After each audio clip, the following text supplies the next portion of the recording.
How's it going, everyone? My name is Clink and welcome back to Demon Souls.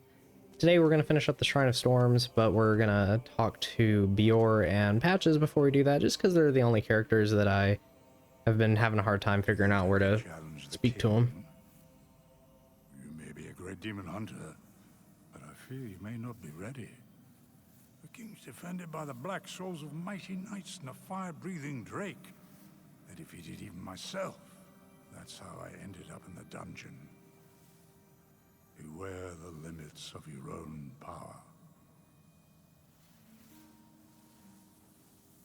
Beware the limits. I like Bior's little warning about what you can find in the King's Tower, but, you know, that's still a little ways away for us. But it is the only major area we have remaining, although the King's Tower itself really isn't that long. I've never had this much trouble talking to NPCs before this Let's Play. I have some precious new stuff. You'll find something useful. I have bad news. There's a rumor that the silent Chief Yurt has infiltrated Boletaria. Yurt's a mercenary. He'd kill his own kin for the right price. Now, I'm not a saint, but compared to Yurt, I'm as saintly as they come. So, I implore you to stay away from Yurt, the assassin in black. So, I actually don't remember that bit of dialogue. I kind of just talked to Patches because I was kind of curious about it. And as you can see, he sells 2 rings that you can find for free. But, yeah, I guess that's really your only hint in the entire game that I can think of. The Yurt's not a great guy that you really want to keep around. But yeah, let's go ahead and do the Altar of Storms here. I really like this boss. Now, I'll be honest, when I was initially testing audio for this game, I have another save file that I have at about here. And this is the boss I was doing it on. This boss is quite loud, so I'm honestly kind of worried about how it's going to sound over me, if I'll even be louder than it. So I'm actually going to turn down the music. And I've even been changing these volume levels throughout the Let's Play, because like sound effects, or because I think your character's like voice is tied to dialogue, but that's really loud when I don't want it to be all that loud, but I want the character's voice. It's a mess, but let's do it.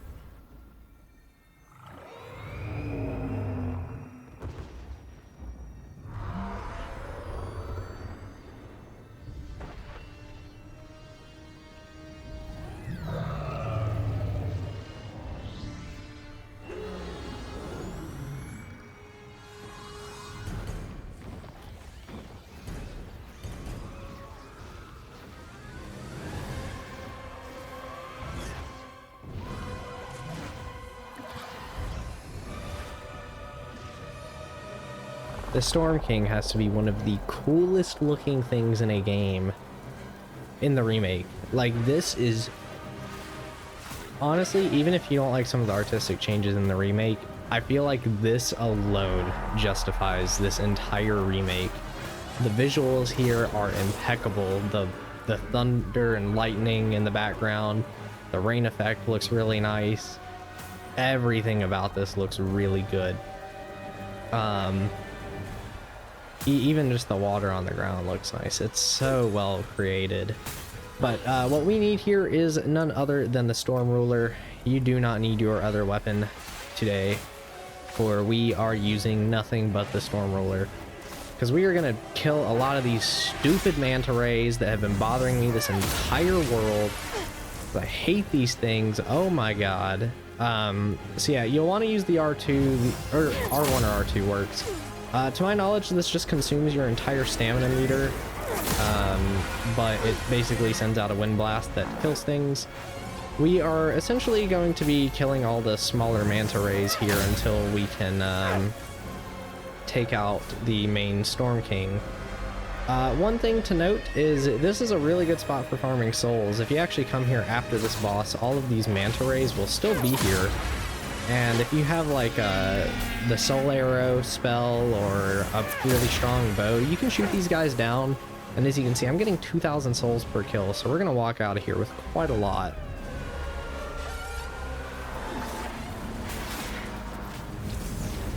Okay, just gotta keep doing this. It's a pretty slow process. It's a long fight, but honestly, I really like it. Uh-oh, I'm in a bad spot here. If you see the Storm King diving in like this, he's going to shoot a whole swarm of projectiles out like that. And as you can see, they do a lot of damage. Hiding behind the shack is really the best way to go about it. We're gonna see if I can get a hit off on him though. Cool. You do quite a lot of damage to him per hit. It's not like he has a super tanky health bar. It's just a really slow going fight because you have to wait on him to come in. Let's see if I can't dodge this and kill this guy.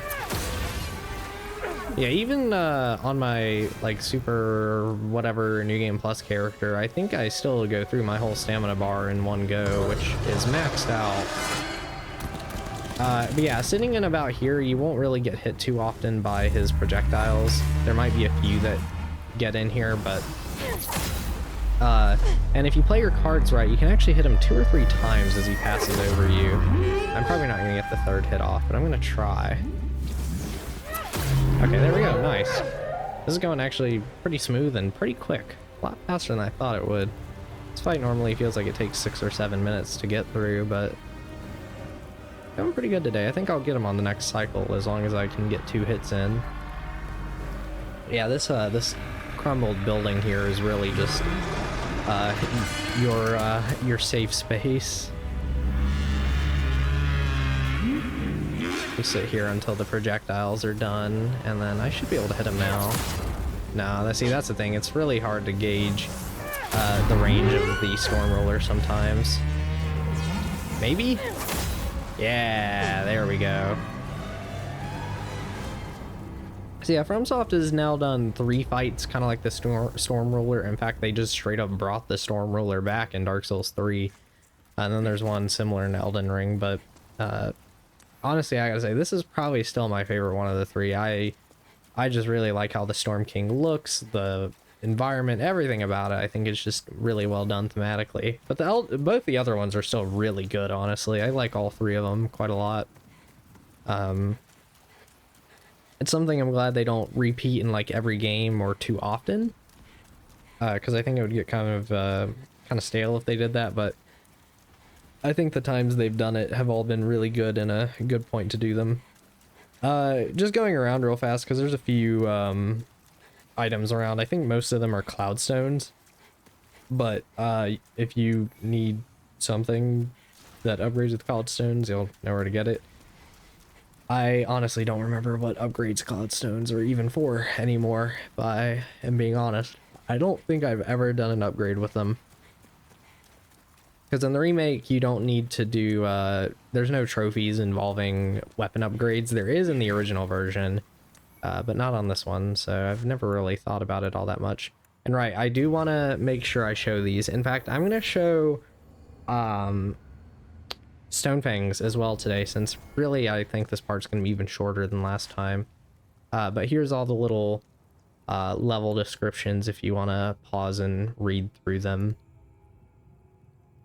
I'm actually curious about this one. Heroes' remains were cleansed with bright water and offered to the Storm King, a beacon for countless storm beasts whose broad wings blacken the sky. Cool. The thoughts and feelings of the Shadow Man who worshipped it centuries ago.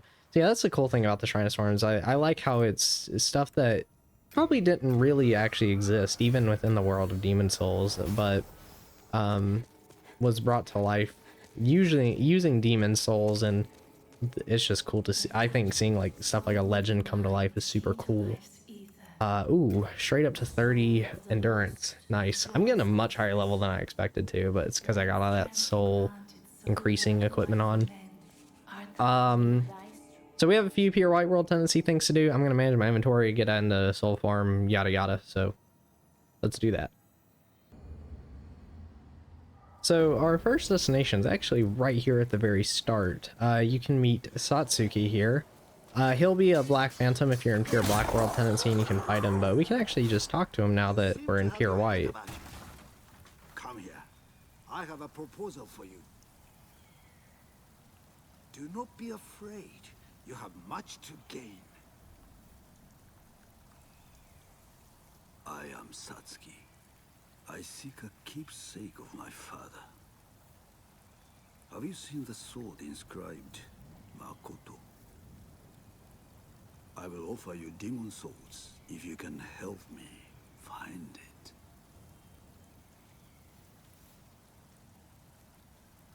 The Makoto chooses its master. But be warned, the Makoto is no sword for the faint of heart.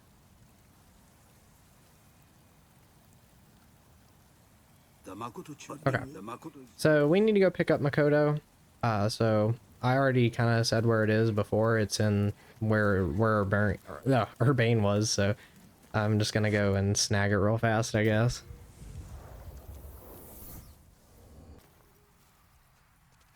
Yeah. See, it was on this rock, and now it's just kind of here. Be warned, don't use it or anything. If you even like hit an enemy with it, you can't actually give it to Satsuki. So yeah, just be warned about that. We can go back and talk to him now. I'm just gonna use one of these Archstone shards because why not? It's not that long of a walk back over to him, so I'm not gonna cut or anything, I think. There's one other thing we're actually gonna do here in Island's Edge, though. I have the gold coin that I happen to get lucky and get in my inventory, because we're actually gonna trade it to Sparkly for a ring that you can get. Figured I might as well show it and how the trading works. There is some other rings you can get, but they're actually, like, one of them's a pure Bladestone, and that's the dexterity thing, so I don't really want to do that. found the Makoto, have you? Bless your good fortune, and, well, good work. Now, just hand Makoto over to me. Yes, this is she. This luster, it's finally mine.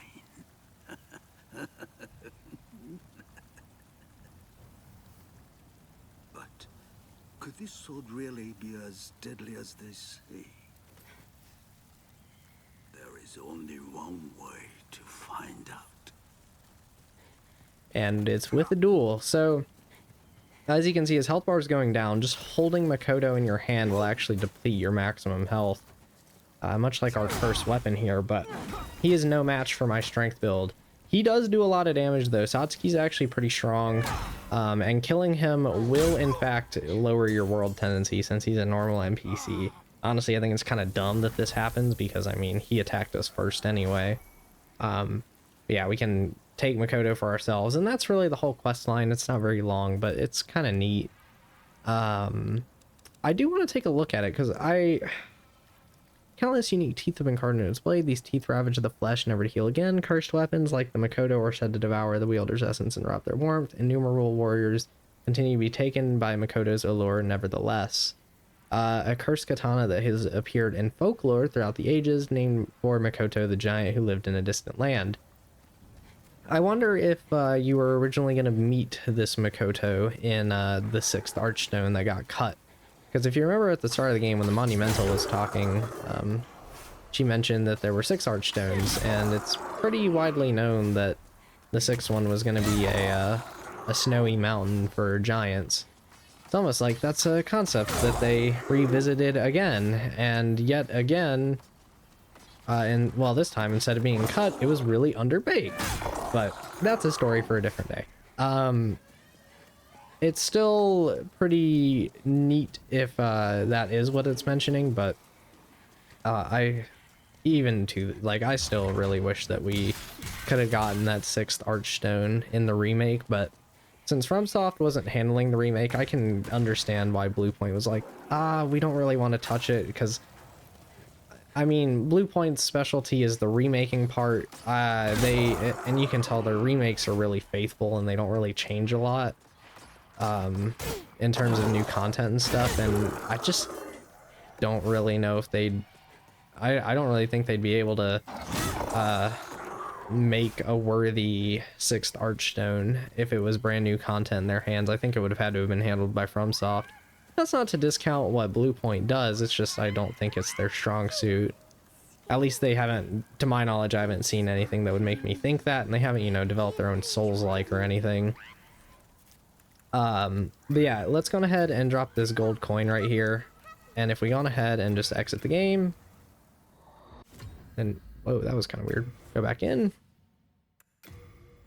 It should be the Ring of Uneven Scales, I think is what I'm getting here. Yeah, so there we go. Yeah, that's about it for this place. So I'll go. I think I'm actually just gonna end this part here. Not much reason for me to go back to the Nexus. So I'll see you guys next time, where we'll finish up Valley of Defilement and those quests there. So see you then. Bye bye.